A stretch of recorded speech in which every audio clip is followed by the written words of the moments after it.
भव सागर में भी बड़े बंधन है।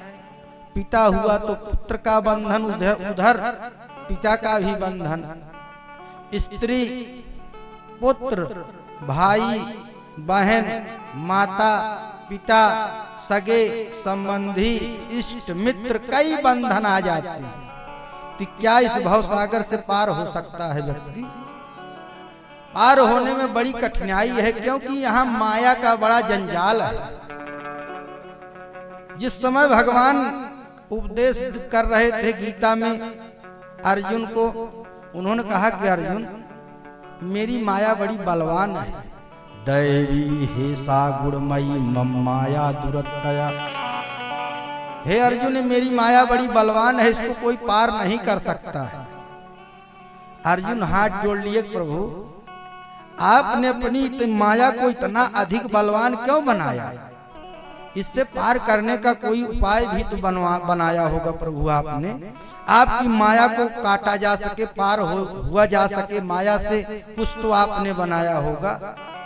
भगवान ने कहा माम एव प्रपद्यन्ते माया मेताम तरन्ते। जो मेरे शरण में आता है, चरण को ग्रहण करता है, उसे मैं पार करता हूँ माया के बंधन से। ऐसे थोड़ी माया के बंधन से पार कर दूंगा। भाई व्यक्ति भोजन अन्न घर में आ गया तो उसको बनाएगा तभी तो पाप आएगा, उधर में जाएगा मुख के द्वारा। कर्म करना पड़ेगा, जो कर्म नहीं करेगा, हमने समस्त मार्गों को दे दिया, वेदों के माध्यम से, शास्त्रों से, पुराणों से, संतों से, सबने हमने बता दिया। अब उसका अनुकरण करना अर्जुन तुम्हारा कार्य है। जब उसका अनुसरण करोगे, अनुकरण करोगे, तब तुम पार पाओगे। अर्जुन ने कहा प्रभु आपके चरण मिलेंगे कहाँ? आप तो सर्वव्यापी हैं लेकिन दिखते नहीं हैं, आपके चरण कहाँ मिलेंगे? तो भगवान ने कहा कि जो मुझको ध्यान करता है, तीर्थास पदम शिव वीरं चिनुतम शरण्यम। तीर्थ ही हमारे चरण हैं, तीर्थों में जा करके हमारा वंदन करें, वही हमारे चरण हैं।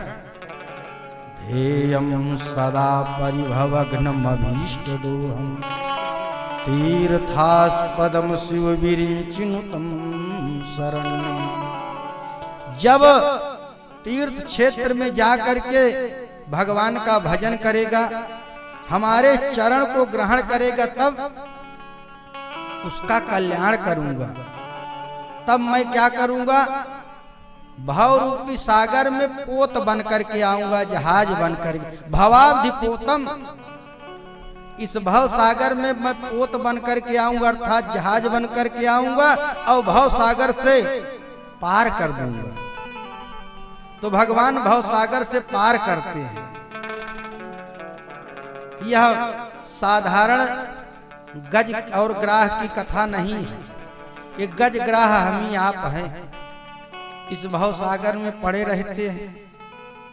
ग्राह कौन है? यह जीव ही ग्राह है। जब तक शरीर में शक्ति रहती है तब तक तो परिवार का भरण पोषण करता रहता है। जिस दिन जो सूंड से जल उठा करके पूरे परिवार के ऊपर फेंक रहा था समान रूप से, जब शरीर में शक्ति थी, जितना धन आता था पूरा धन पुत्र पुत्री पत्नी भाई बंधु माता पिता पर समान रूप से न्यौछावर कर रहा था। लेकिन जब शक्ति समाप्त हो गई, तब धन का आवक जब बंद हो गया, शरीर जब एक बार दुखी, जब व्यक्ति बीमार होता है, तब परिवार के लोग लेकर के दौड़ते हैं डॉक्टर साहब के पास। जब डॉक्टर साहब के पास दौड़ते हैं तो जितने लोग सुनते हैं सब दौड़ करके आते हैं देखने के लिए।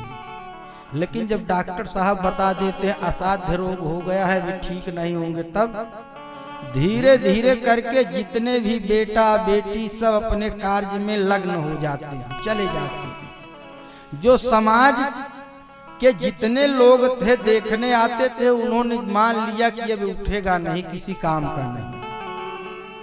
तब सुखदेव महामुनि कहते हैं कि राजन एकांतिनो यस्य न कंचनार्थम वांछन्ति ये वै भगवत प्रपन्ना अत्यद्भुतं तच्चरितं सुमंगलम गायन्ति आनंद समुद्र मगनः।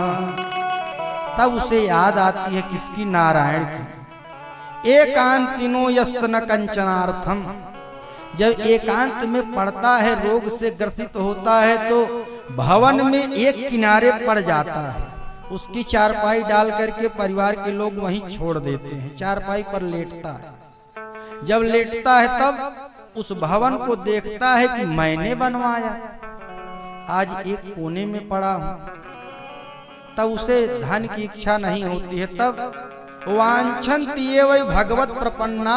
तब भगवान की याद उसे आती है कि हाय हाय, हमने भगवान को तब नहीं याद किया।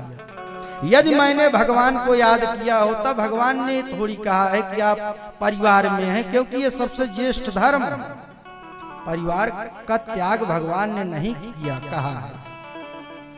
भगवान ने कहा, क्या कहा? एक घड़ी आधी में पुनियाद। आपको 24 मिनट का समय नहीं मिल रहा है तो 12 मिनट लगा दीजिए। 12 मिनट का समय भगवान में नहीं मिल रहा है तो केवल 6 मिनट लगा दीजिए। 6 नहीं मिल रहा है तो 3 ही लगाओ, लेकिन लगाओ तो सही, क्योंकि ये समस्त धर्मों का ज्येष्ठ आश्रम है। यहाँ से परिवार भी पोषित होता है, भगवान का यजन भी होता है, पितरों का तर्पण भी होता है, ऋषियों का भरण पोषण भी होता है। ये गृहस्थ धर्म बड़ा उत्तम धर्म है।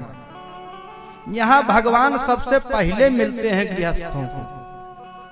ये अपने मद में, अहंकार में भूल जाता है भगवान को। जब एकांत में पड़ता है तब व्याकुल होता है कि हाय हाय, हमने अपना यह स्वर्ण जैसा शरीर नष्ट कर दिया। तब अत्यद्भुतम तच्चरितम सुमंगलम, भगवान के अत्यंत अद्भुत चरित्र का ध्यान करता है कि हाय प्रभु, आपने सबका कल्याण किया।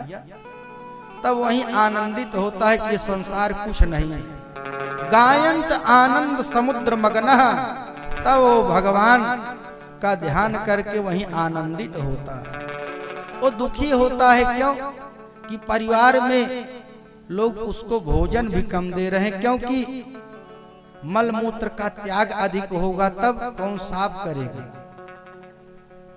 वह यही सोचता है कि जिस पुत्र को हमने पालित किया, पोषित किया कि एक क्षण भूखा न रहे, वही बेटा और बेटी मुझे आज भोजन थोड़ा दे रहे हैं, अल्प दे रहे हैं, क्योंकि मैं मल मूत्र का त्याग करूंगा।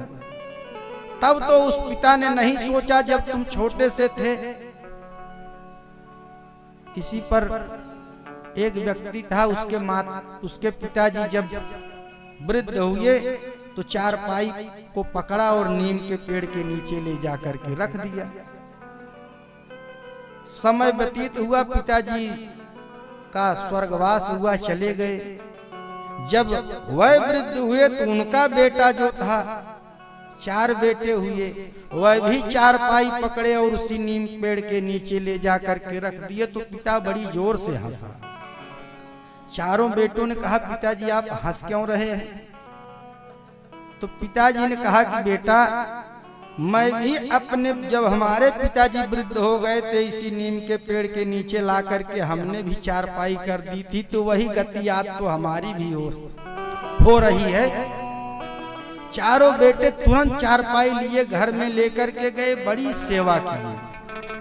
तो जो हम करेंगे, क्योंकि छोटे बच्चे कंप्यूटर से भी तीव्र होते हैं, उनका मस्तिष्क बड़ा तीव्र होता है। जब हम अपने माता पिता की सेवा करेंगे तो वह पुत्र हमारी भी सेवा करेगा, क्योंकि आप अपेक्षा नहीं कर सकते हैं, क्योंकि आपने उपेक्षा की है। जो उपेक्षा की है तो अपेक्षा का कोई प्रश्न ही नहीं उठता है। इसलिए संस्कार बच्चों को देना चाहिए। जब संस्कार आप देंगे, इस जो ये संसार है, संसार है संस्कार विहीन होता जा रहा है। जो भारतीय संस्कृति सभ्यता है उसका लोग लोप करते जा रहे हैं। पाश्चात्य सभ्यता का लोग अनुकरण और अनुसरण कर रहे हैं। उसी में दुखी होते चले जा रहे हैं। इसलिए ध्यान रहे कि हम अपने बच्चों को संस्कार दें। वैभव देंगे तो क्या कर पाएंगे? जब पुत्र यदि बुद्धिमान होगा तो कहीं भी, ज्ञानी होगा तो कहीं भी कमा करके खा सकता है, लेकिन आपने एक सीमित धन दे दिया तो कुछ नहीं कर सकता है। एक समय आएगा वह धन समाप्त हो जाएगा और व्याकुल होकर के इधर उधर भ्रमण करेगा।